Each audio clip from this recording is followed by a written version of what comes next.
Alô, gente boa.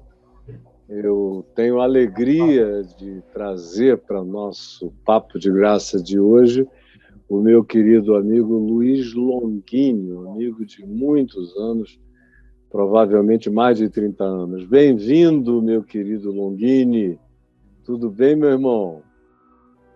Olá, Caio. Que prazer imenso estar com você aqui nesse bate-papo. Uma alegria, realmente. Eu acredito, estou fazendo aqui umas contas, que a nossa amizade já está beirando 40 anos, hein? 40 anos, provavelmente, é isso mesmo. Desde os tempos lá do CEBEP, você na vinda. Isso. Tivemos muitos anos bons e felizes, com a graça de Deus. Verdade. Muitos anos.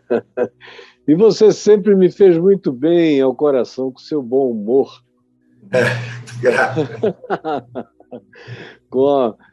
Às vezes a gente se encontrava nos corredores dos congressos, para lá e para cá, você sempre me fazia alguma observação que me deixava rindo o resto do dia ou até do evento. Uma vez nós fizemos um congresso da ASTE, Associação de Seminário Teológico, e eu ia fazer a abertura. E o Jaci Marasquim, que era um dos coordenadores, você vai fazer a abertura lá, mas não conte nenhuma piada, você fale muito sério. Eu contei umas 2 piadas lá. Não dava para resistir, né?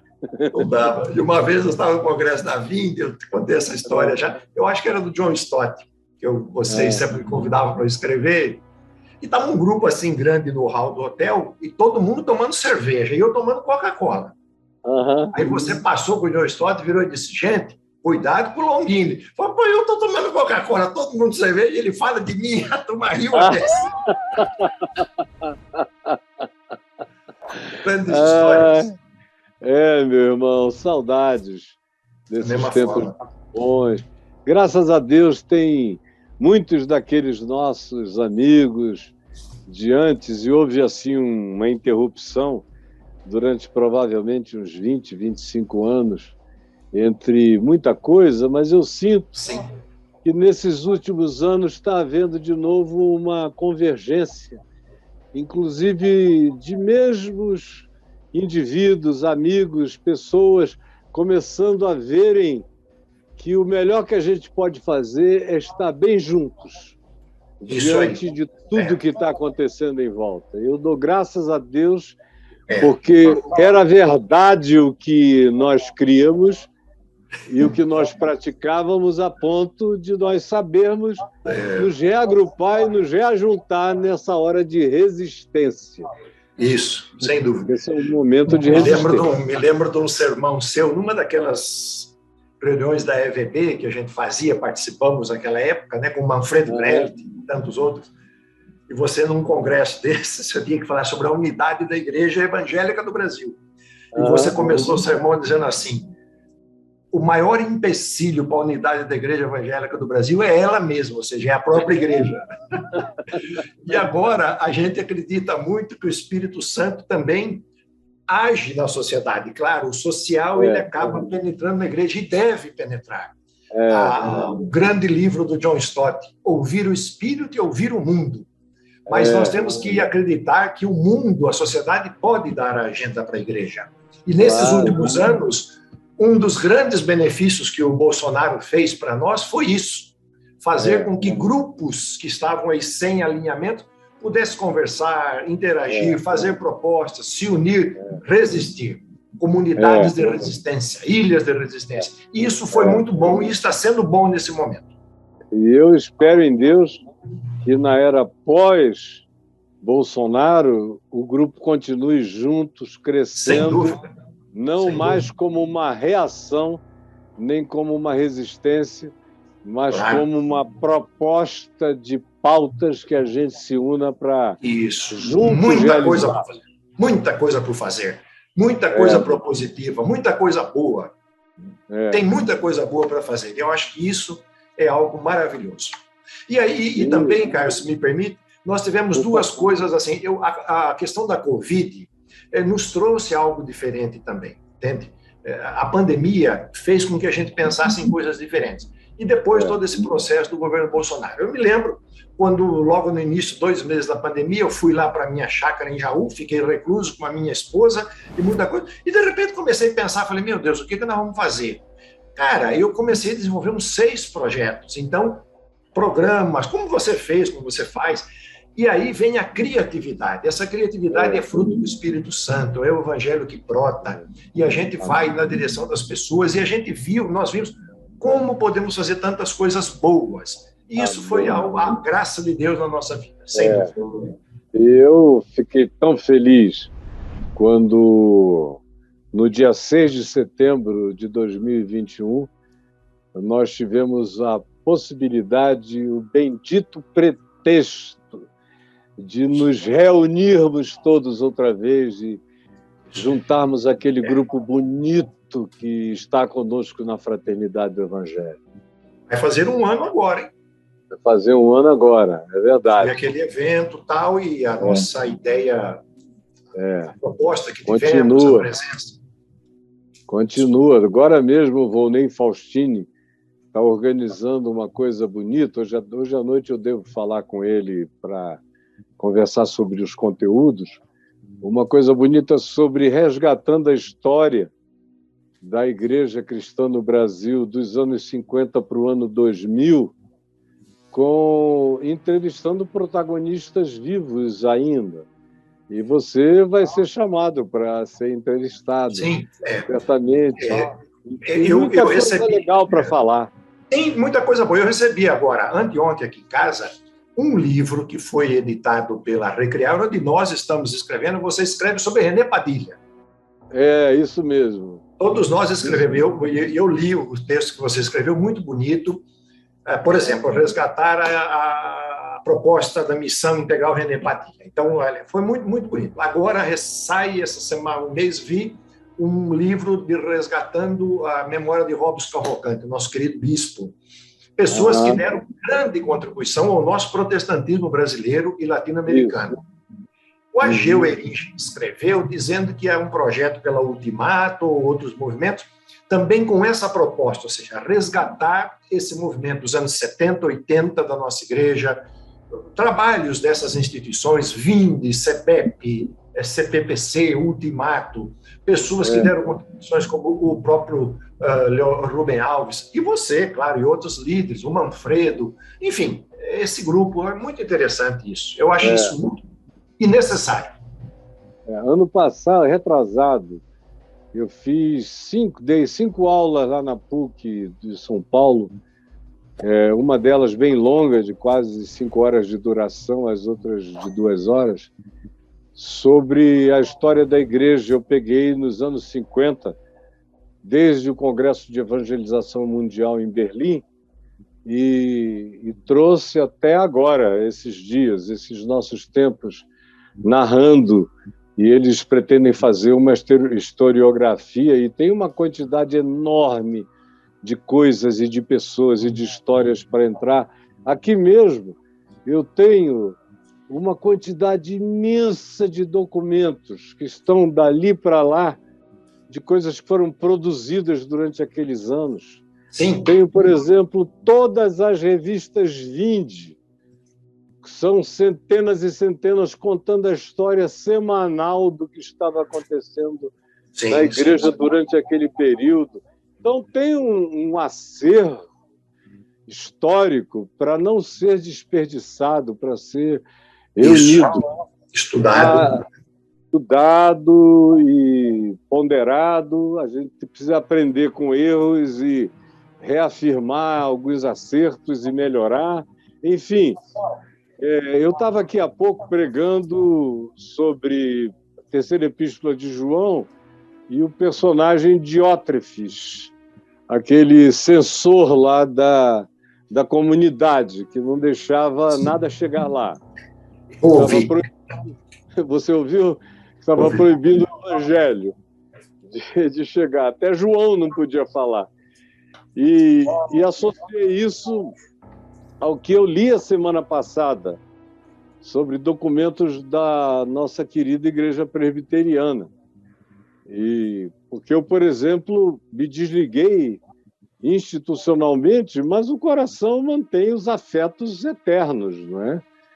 Eu só queria liberdade e não queria, embora eu nunca tenha sido oprimido durante os anos que eu fiquei como ministro, nunca me oprimiram. Se tentaram, não chegou a mim. Mas eu não queria ter que responder nada a ninguém em relação ao que eu sabia que teria que ser o meu futuro. Os temas que eu teria que tratar no futuro e que não tinha ambiente dentro daquela redoma religiosa para tratar, e eu não queria mais ter que fazer seleção temática de coisa alguma. E aí fui e me desliguei de tudo, até de gente e grupos muito queridos, que eu amo muito até hoje, como o pessoal de Lausanne, meu amigo Leighton Ford e outros muitos da Europa e dos Estados Unidos. Falo com eles sempre, mas deixei claro, eu não quero constranger ninguém. Eu vou viver o Evangelho com liberdade, para a qual a maioria de vocês não está ainda preparado. Então, por favor, não julguem, orem e prestem atenção. Pode ser útil. E aí, quando eu li o que escreveram na semana passada, cara, eu me senti assim, voltando para o antropoceno, ou para alguma coisa assim, terrível de atrasada. Você chegou a ler também? Sim, eu li e ouvi todos os seus comentários e gostaria de fazer algumas correções, se você me permite. Oi, não. Correções, observações, desculpa. Primeiramente, você tem toda a razão, e nós sabemos que a cúpula da Igreja Presbiteriana do Brasil hoje é uma cúpula conservadora, sem dúvida nenhuma. Nós sabemos que é uma igreja que, num certo sentido, ela está apoiando, não oficialmente nos documentos, mas na prática, o governo bolsonarista. Você citou dois exemplos, o André Mendonça e o Milton Ribeiro. Eu não estou falando nada novo, isso está aí na mídia, todo mundo sabe. O que acontece é o seguinte, e aí eu gostaria só de esclarecer, Caio. Agora, na próxima semana, de 25 de julho a 31, reunir-se-á o Supremo Concílio da Igreja Presbiteriana do Brasil na cidade de Cuiabá. É uma reunião que tem hoje aproximadamente 1.200 delegados. Então, os delegados do Brasil todo, das igrejas, presbitérios, aliás, vão para lá. Nossa igreja presbiteriana tem 4 concílios: Conselho Local, Presbitério, Sínodo e Supremo Concílio. Esse documento que você menciona não está aprovado ainda. É uma comissão que fez o trabalho previamente, ou seja, distribuiu-se em várias comissões, porque o Supremo Concílio é muito grande. Então, esta comissão recuperou, através de pedidos feitos ao Supremo Concílio, alguns documentos históricos e está propondo ao Supremo Concílio agora de julho essa resolução. Ou seja, é uma proposição que segue para o Supremo Concílio e a proposta também de uma comissão para continuar trabalhando o tema. Então, ainda não é decisão. Que seja aprovada nesses termos. Isso é verdade, porque a igreja ela está muito conservadora. E eu diria que 80% da igreja presbiteriana do Brasil hoje tem mais ou menos essa mentalidade. No entanto, na última reunião do Supremo Concílio, temas, por exemplo, vou colocar um tema aqui muito problemático, o tema da mulher na igreja, ou seja, a questão da mulher falar na igreja, a questão da mulher dar aula na escola dominical, enfim, a questão da mulher na igreja distribuir a Santa Ceia quando não tem oficiais. Mulher diaconisa, enfim, tudo isso. Bom, houve um documento na última reunião do Supremo Concílio que foi um documento catastrófico, que disse que a mulher nem podia falar na igreja. Preocupação, segundo alguns colegas, que você mesmo citou, podemos citar aqui, porque isso é muito aberto, Augusto Nicodemos, Hernandes Dias Lopes, todo mundo, etc. e tal, que a gente sabe. Mas o problema são as pastoras neopentecostais que vêm pregar na IPP. Então fala, coloca no documento, pastora neopentecostal. Por que vai prejudicar 80% da membresia da nossa igreja presbiteriana, que são mulheres? Mulheres simples, trabalhando, muitas delas na minha igreja, trabalha de faxineira, que dá o seu dízimo de R$ 150 por mês na igreja.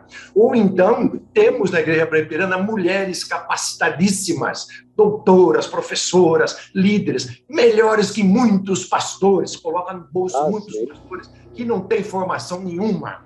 Você citou, por exemplo, Mira Leitão, a formação da Mira, da família presbiteriana Leitão do leste de Minas, que poderia estar dando aulas na nossa igreja, enfim, e outras tantas que você conhece. Eu sei que você e eu conheço.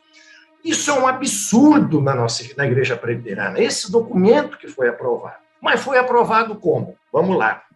Um plenário de 1.000 pessoas foi aprovado por 520 votos, ou seja, fica ali no limiar, mas metade mais um aprovou, sistema conciliar. Mas isso, Caio, reflete, aí eu quero dar toda a razão para você na sua fala, que você fez agora há pouco. Eu ouvi. Reflete essa mentalidade puritana, neopuritana, que tomou conta da igreja, e essa sim é uma mentalidade perigosa, machista, homofóbica, racista. Eles falam de família, mas eles matam as famílias. Esses exemplos eu sei de outros.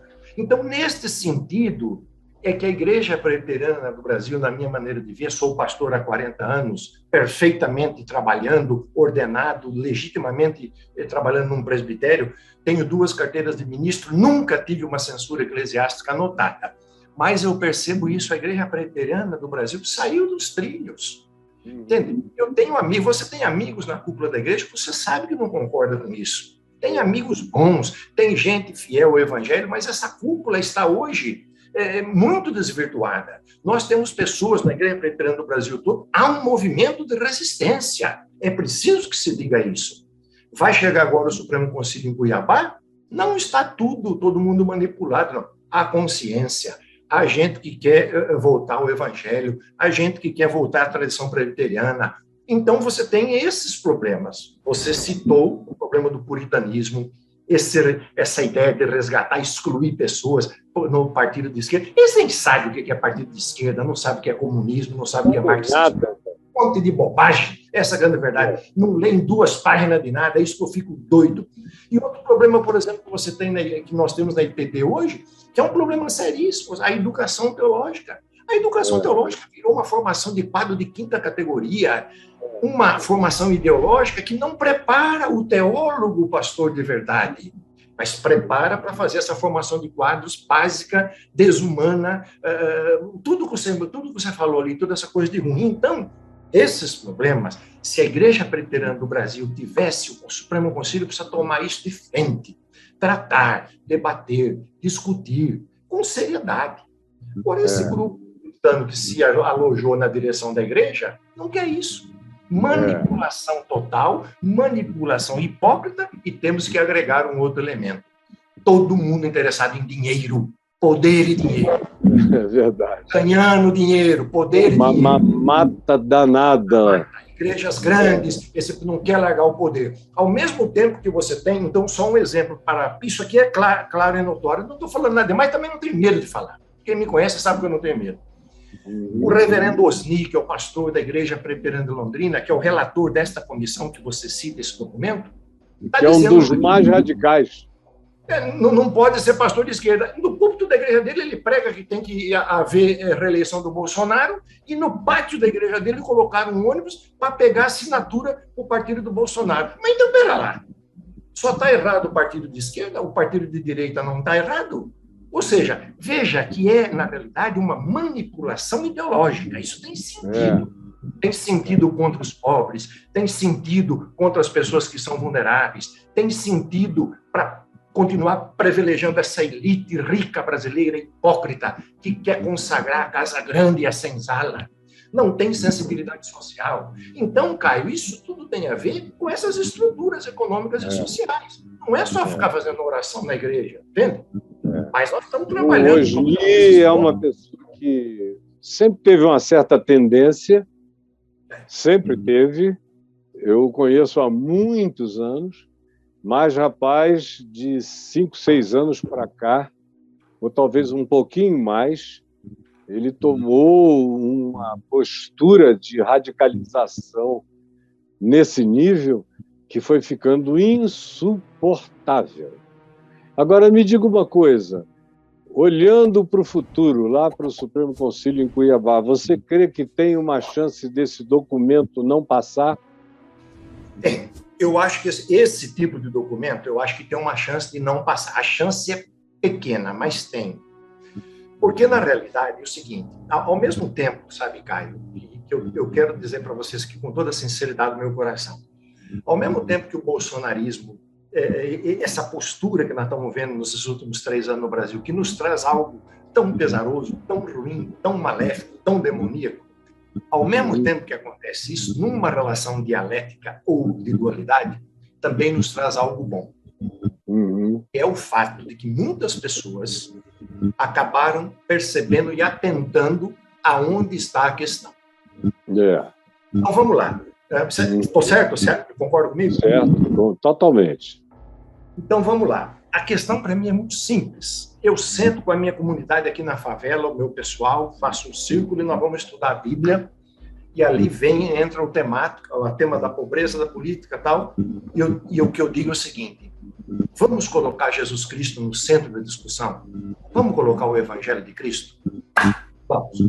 Então, vamos ver o que o Evangelho de Cristo diz, o que é que Paulo fala que Cristo tem que ser. E aí, meu irmão, a gente tem que começar a acreditar no nosso povo e crer, e falar e refletir, né? Ou seja, criticar a questão das armas, da violência, essa postura que existe desse governo, ou seja, buscar e verificar como que isso não pode ser apoiado por alguém que se diz evangélico. Então, você tem elementos nessas tratativas. Ao mesmo tempo, então vou voltar para a questão dentro da igreja, ao mesmo tempo que na Igreja Presbiteriana do Brasil, isso tudo começou a vir à tona, começou a ser esclarecido, movimentos e debates, ou seja, as pessoas... Mas vem cá, por que isso? O que significa, por exemplo, você ser de um partido de esquerda? Significa ser comunista? O que significa um engajamento social e político? Essas coisas estão hoje muito mais esclarecidas. Não obstante, nós temos, eu sei de 1 ou 2 casos, por exemplo, presbíteros em igrejas locais que foram expulsos porque eram filiados ao PT. Ou seja, você teve caso disso, o conselho que reuniu, chamou o irmão, era presbítero e expulsou da igreja. Agora, aonde? Onde está um documento da igreja que fale isso? Então, essa radicalidade fez com que muita gente começasse a debater, a discutir. Eu mesmo fiz parte de vários grupos. Então, assim, eu creio minimamente que esse documento, desta maneira, não será aprovado. Esse mesmo documento... pequenos ajustes. Isso. Esse mesmo documento propõe uma comissão para tratar... Assim, e eu tenho amigos que estão lá propostos nessa comissão, que são pessoas de mente aberta. Porque, Caio, veja bem, você é um cara que tem uma formação reformada, você conhece, você já estudou nos Estados Unidos, eu tenho formação reformada, eu já estudei na Alemanha, Estados Unidos. Cara, um dos princípios fundamentais da Igreja Reformada no mundo todo é o que rege o apóstolo Paulo nos ensinou. Os reformados, vamos analisar tudo e reter o que é bom. Os reformados, eles têm uma postura de análise científica, de ver e concluir. Não se faz essas coisas dessa maneira. Então, é preciso entender que uma verdadeira teologia reformada, que a IPB deveria seguir e não segue, porque teologia puritana não é reformada. Esse movimento puritano não tem nada de calvinista. Esse pessoal não entende nada de teologia reformada. Acham que entendem. Mas uma verdadeira teologia reformada colocaria a igreja nos trilhos. Nesse sentido de que as decisões teriam que ser decisões de fato conciliares, à luz de análise, à luz do debate, comissões, pessoas que entendem, comissões paritárias, etc. Como é que você pode admitir que o relator de uma comissão dessa faz uma proposta e do púlpito da igreja dele vai dizer que nós temos que reeleger o Bolsonaro? Está garantida a isenção da comissão, né? Está tudo garantido. Bom, meu amigo, não dá, né, cara? O pessoal do político, nessa proximidade das eleições, sempre sou muito procurado pelos candidatos e tal. Tenho conversado com alguns Sim. E tem outros 2 marcados agora para conversar. Semana passada eu conversei com o Alckmin. E tem vários, eu não vou adiantar nada, estou vendo se a gente marca aquele encontro deles com a gente lá na Fraternidade do Evangelho. Enfim, a gente ainda tem algum tempo para organizar isso. Por enquanto, eles estão vindo aqui conversar comigo. E a pergunta sempre inicial é a mesma. É verdade que todos os evangélicos estão com o Bolsonaro? E eu tenho dito a eles, em 2018, a maioria dos evangélicos esteve com o Bolsonaro. Em 2018. Mas o primeiro ano mudou algumas coisas, a pandemia mudou outras, milhares de cristãos morreram, os evangélicos fazem parte do grupo que mais teve gente que morreu durante a pandemia por causa do negacionismo. O grupo de pastores evangélicos foi a categoria que mais perdeu gente entre todas as categorias no Brasil por causa do negacionismo. E eles foram assistindo. O povo está enxergando muito mais, com muito mais liberdade. Então, o que eu tenho dito a eles é o seguinte: provavelmente, ainda, 85%, talvez até 90%, mas eu quero ser otimista, 85% dos pastores evangélicos ainda estejam com o Bolsonaro, mas o espírito deles é o espírito do centrão. Para onde as coisas penderem, eles vão atrás, porque eles não querem perder mamata nenhuma. Agora,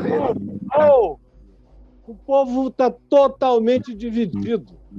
O povo não tem mais essa história de que o povo está com um ou está com o outro, está literalmente rachado.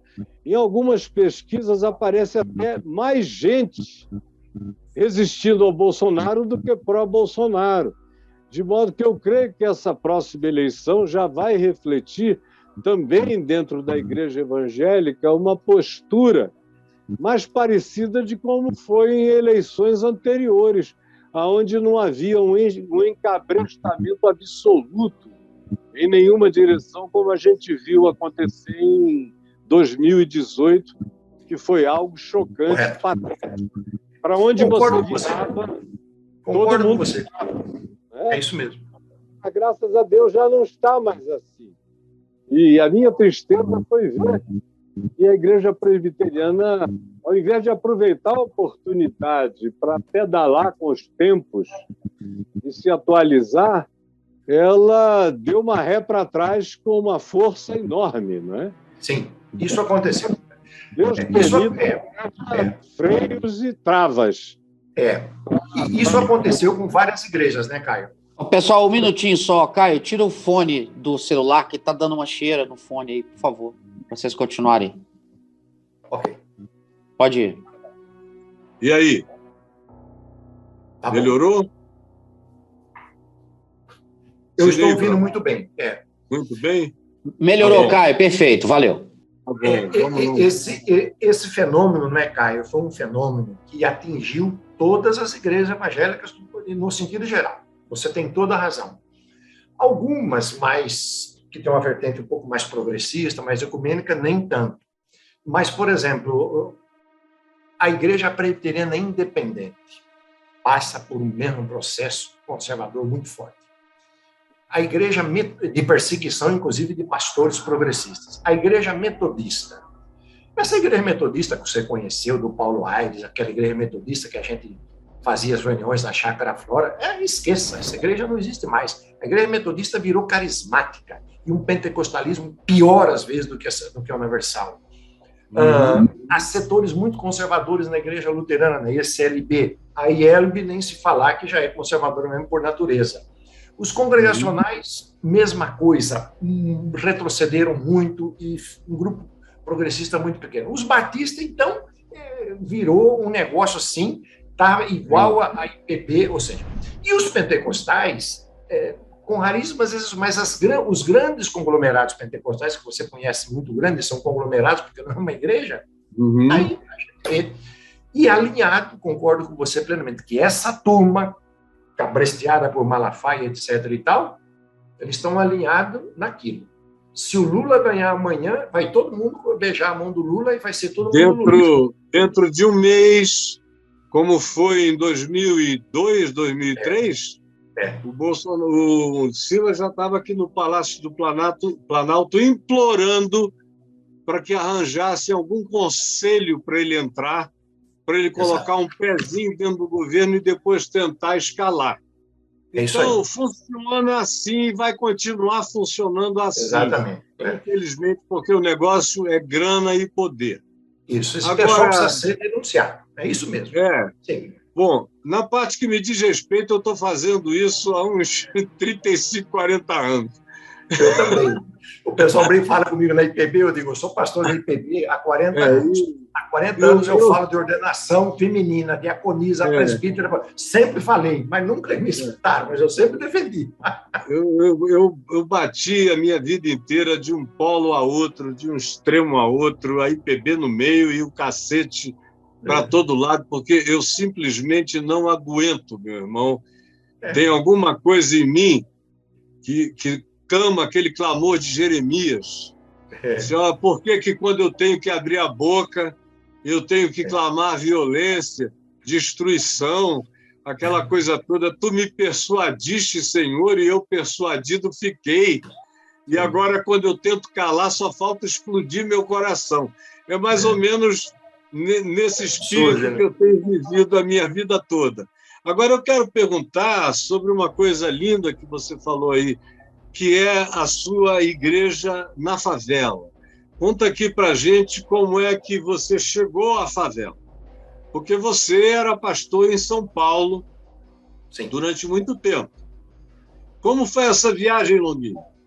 Então, veja bem, eu fiz a formação lá em Campinas, era do interior de São Paulo, São Carlos, Jaú, Rio Claro, fui ordenado pelo presbitério de Rio Claro, e depois, em 1983, assumi o trabalho do CEBEP, o Centro Evangélico e tal. E aí, aconteceu o seguinte, quando eu estava terminando o meu período, eu ganhei uma bolsa de estudos para ir para a Alemanha. Eu fui estudar, mas antes de estudar na Alemanha, eu passei para o Rio e fui trabalhar no CEDI, Centro Ecumênico Documentação e Informação.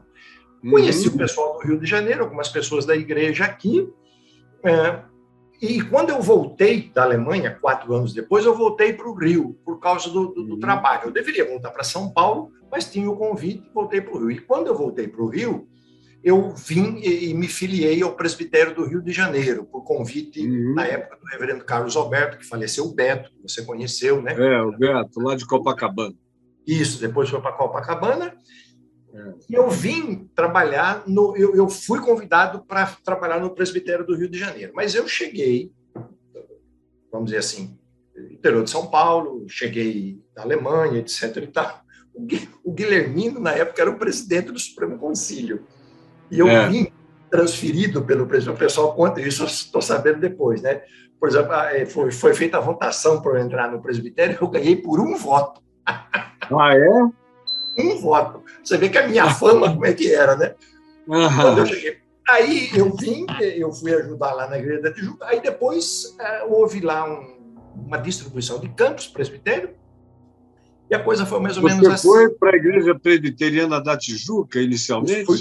Fui colaborar com o Carlos Alberto, eu fiquei 1 ano ajudando ali, e a Igreja de Ipanema, que não era da IPB, a igreja que foi pastoreada pelo Jonas Rezende, na época tinha o Edson Fernando, meu amigo, que era pastor lá.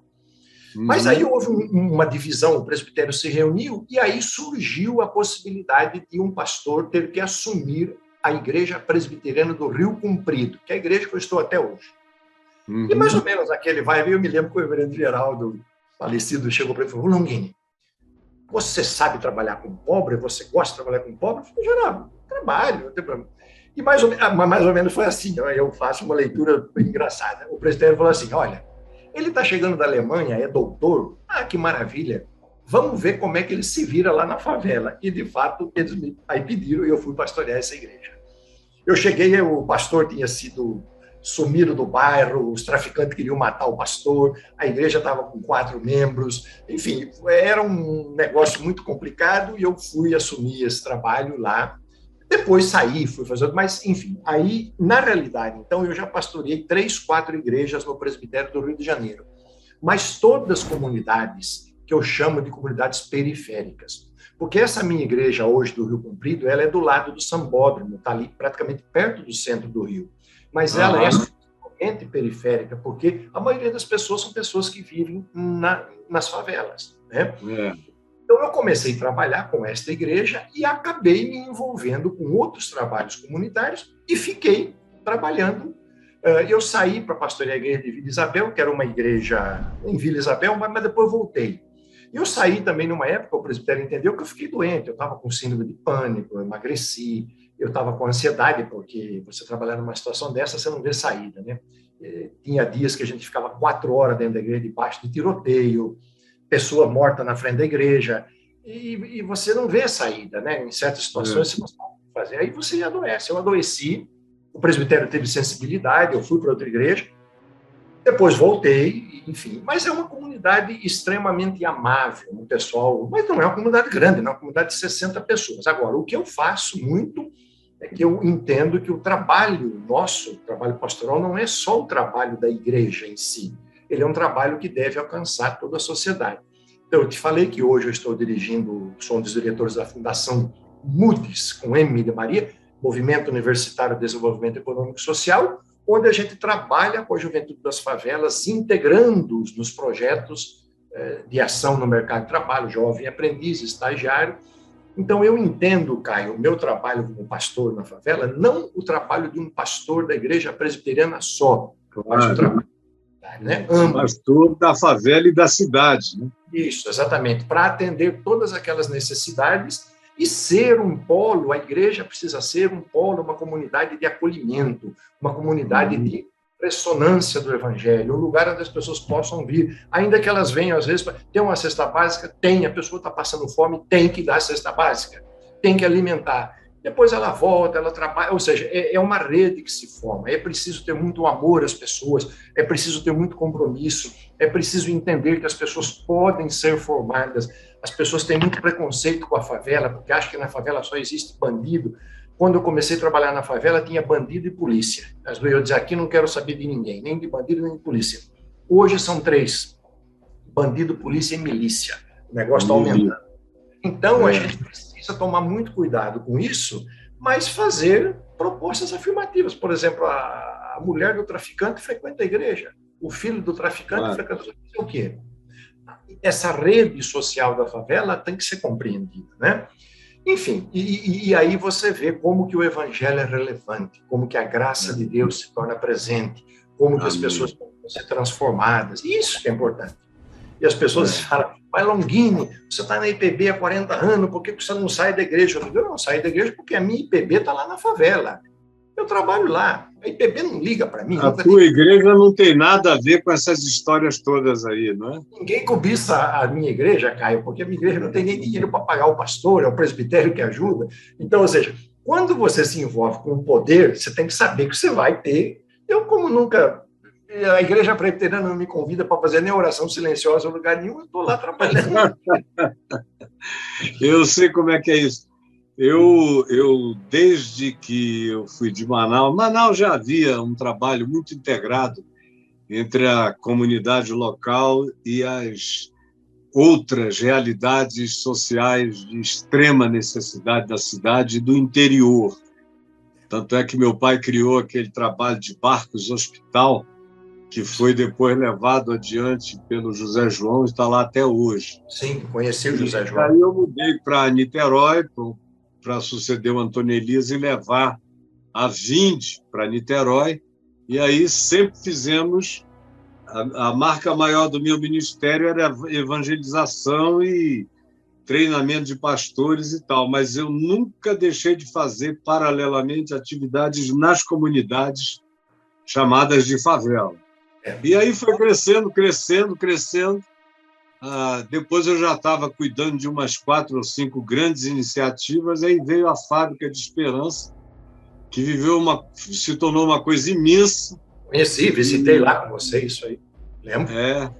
E no dia que eu fui tomar posse do prédio, e que a Formiplac me doou o prédio, eu não quis, fiz um comodato de 50 anos. E aí, no dia que eu fui tomar posse, o traficante local, que era chamado Parazão, era o Jorge Luiz contra o Parazão, lá dentro, brigando pelo paiol de armas do Acari, que era o grande paiol do Rio de Janeiro naquele tempo. Então, não era nem tanto droga, era arma que era vendida ali. Aí o Parazão matou 13 pessoas, pendurou na grade da Fábrica de Esperança, que era aquela grade enorme, naquele prédio frontal, escrito: Parazão não fala, Parazão mata. Aí tinha um cara dele lá dizendo: esse recado é para o senhor. Aí eu falei: então, por falar nisso, diz para ele aparecer para a gente conversar. Aí o cara não sabia nem onde se meter.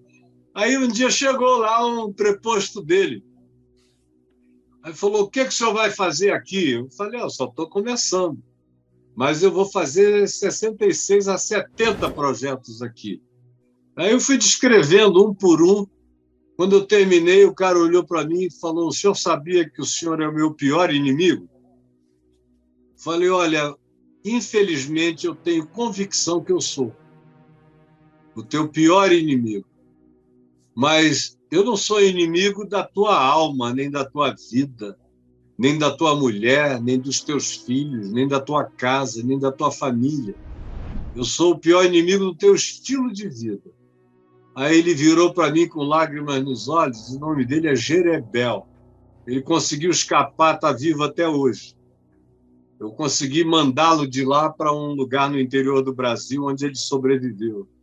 Eu vi lágrimas nos olhos dele, ele virou para mim e falou: tomara que o senhor ganhe, porque se o senhor vencer, os meus filhos vão ter esperança, e as crianças da comunidade também. Ainda era um tempo, você lembra que eu ia a Bangu 1, toda terça e toda quinta, fiz isso durante anos, evangelizava os cabeças do tráfico e dos movimentos. Eles davam ordens lá para dentro das comunidades e eu entrava onde eu queria, em qualquer favela do Rio, pregava de manhã, de tarde, de noite para todo mundo. Foi um período áureo de pregação da palavra. Agora, ainda não havia os milicianos, embora eu já fosse procurado pelo Esquadrão da Morte, que me procurava, que queria ver como é que eles podiam me ajudar. Não, vocês não podem me ajudar. Se vocês não matarem, vocês estão me ajudando. Esquadrão Lecoq, que naquele tempo ainda era forte, me procurou oficialmente, me convidou para ir falar numa reunião secreta deles. Os bicheiros todos me chamaram para uma reunião juntos lá no Estes, que era uma charutaria no centro do Rio. Lá fui eu, conversar com tudo que é bicheiro, fazendo a paz. Aí, quando vieram os militares na Operação Rio de 94, ficou aquela ameaça de que iam invadir as favelas, metralhando, não sei o que e tal. O Nilo Batista era o governador, preocupado. Aí eu falei: deixa sair comigo. Aí eu comecei a criar aquela campanha Rio Desarme-se. Enchemos a cidade daquilo, subimos em 60, 70 comunidades, fazendo reuniões. Eu começava com 15, 20, chegava lá em cima com uns 4 mil, 5 mil, 6 mil, meia-noite. E a gente descia 3, 4 da manhã. Aí o general Meio, o general Câmara Sena do Exército, me chamaram lá na Central do Brasil, naquele QG do Exército. Aí eu fui lá. Eu falei: esses caras estão querendo me propor alguma coisa perniciosa. Aí eu peguei e chamei o Zueni Ventura. Falei: Zueni, eu fui chamado para ir amanhã, assim, assim, assim, lá no quartel, e eu queria que você viesse comigo. E liguei para o Rubens César. Falei: queria que você viesse também, porque eu quero 2 testemunhas sérias. E também quero ver se eles terão coragem de falar o que eles disseram que querem me falar, embora não tenham adiantado, na frente desses outros amigos. Cheguei lá, sentamos, jogamos conversa fora. Zueni se emocionou vendo o pátio onde ele ficou preso lá, não sei o quê, e tal, aquela conversa das antigas. Aí nos chamaram lá para dentro, os dois generais sentaram, ignoraram o Rubens César e o Zueni, viraram para mim. Será o seguinte, reverendo, a gente viu o senhor numa matéria do Fantástico, feita pelo Caco Barcelos, e a gente viu que o senhor entra onde o senhor quer e que os bandidos o respeitam. Queríamos saber se o senhor não quer trabalhar para o Exército, mapeando aonde estão os centros, aonde eles escondem as coisas, que eles contam tudo para o senhor, foi o que deu para ver. Aí eu falei, o senhor está me convidando para ser X9 do Exército, é isso? Mas não, essa expressão a gente não usa. Eu falei, mas a categorização vocês usam, sem a expressão. Deixa eu lhe dizer, eu não quero nada com vocês. Como eu não quero nada com o tráfico. Não quero absolutamente nada. Agora, o tráfico está mais perto das pessoas que eu quero ajudar do que vocês. Então, desculpem, é mais fácil eu conversar com o tráfico do que voltar para conversar com vocês para ouvir uma proposta indecente dessa. Porque lá no tráfico ninguém nunca me propôs nada assim. Eles sabem a diferença gritante entre um homem que chega em nome de Deus e quem chega de outro modo. Como eles sabem quem é pastor corrompido lá dentro e sabem quem é pastor que anda na luz e na verdade. Então, desculpem, nem com vocês e nem com eles. Então, eu imagino o que nesses anos ali você tenha tido de sofrimento, porque a fábrica era muito grande, eram 25 mil pessoas lá dentro, trabalhando, eram 1.500 e sendo assistidas eram 25 mil. Então, acabava diluindo. Mas todo dia tinha mãe morta, pai morto. Eu era levado para ver porcos comendo corpos de pais de família na beira do rio Acari, na lama, os porcos criados para comer gente. Avisei a uma quantidade enorme de traficantes, olha, o governador pediu para eu te dizer que o chefe de segurança disse que você vai morrer no máximo em 15 dias. Eu vim aqui te dizer, às vezes eu ia meia-noite, 1h, te dizer que se você quiser não morrer, eu te ajudo a ir para um lugar, mas não é para ser bandido. A maioria dizia, não, minha mãe está aqui, está todo mundo aqui, e se eu fugir daqui, o pessoal vai achar que eu sou frouxo, eu vou morrer aqui. Todos morreram no lugar. E não foram 5, nem 10, nem 15, foram muitos. Então, eu conheço essa tensão pavorosa, horrível. Sim. A gente tinha essa tensão mais intensamente na Casa da Paz, em Vigário Geral, que eu também comprei a Casa da Chacina, era menor, e lá ficou o Caio Ferraz com o André Fernandes. Caio Ferraz. Como era um lugar menor, a gente sentia a pressão do BOPE o dia inteiro ali. Era pressão, pressão, pressão, pressão. O Caio Ferraz, depois de 3 anos, não aguentou mais. Foi embora. Me entregou a chave, falou, reverendo, eu estou indo embora. Porque eu não vou ficar aqui, eles vão me matar dentro de um mês. Falei, então, Caio, vai, meu querido. Ele está nos Estados Unidos até hoje. Sim, sim. Desde 1994, 95. Ele mudou para lá, então é uma brabeza quando você está lá dentro de verdade todo dia e lidando com essas questões todas. Mas uma coisa que eu queria mencionar é que provavelmente quando você diz vamos botar Jesus no centro e vamos ler o Evangelho e ler Jesus a partir do que acontece aqui nessa comunidade, que é o que eu chamo de tomar Jesus como chave interpretativa, chave hermenêutica, o que você ouve de interpretação correta do Evangelho não é brincadeira. Cara, isso aí eu tenho... É tanta história, é tanta coisa, porque às vezes a gente chega em certos momentos, né, Caio, como você disse, Você diz, cara, eu vou desistir, eu vou parar, eu vou fazer alguma coisa. Se bem que eu sempre trabalhei, eu sempre fui professor universitário, fiz outro como trabalho, né? Aí, quando você chega em determinados, você vê cada coisa, quando você começa a ver isso, né? Milagre, gente, aí você não tem, não, eu não posso deixar isso aqui, eu tenho que continuar, a coisa vai acontecendo.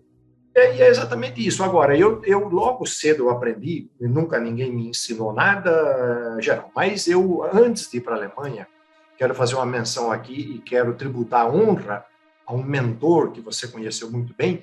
Eu trabalhei na Vila Proletária da Penha, trabalhei 1 ano lá na Vila Cruzeiro com o Zwinglio Mota Dias, recém-falecido. Então, Zwinglio, gente finíssima.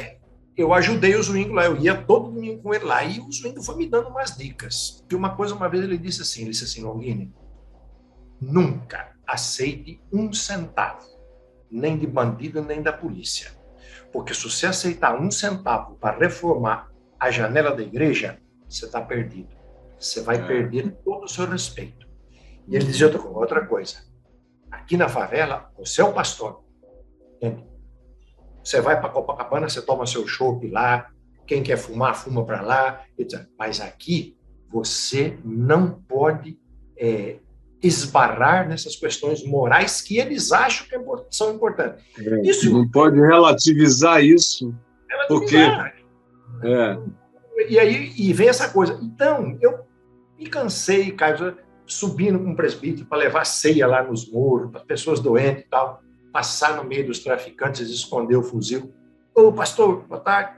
Você vai lá, entra, sai, mas sabendo quem você é.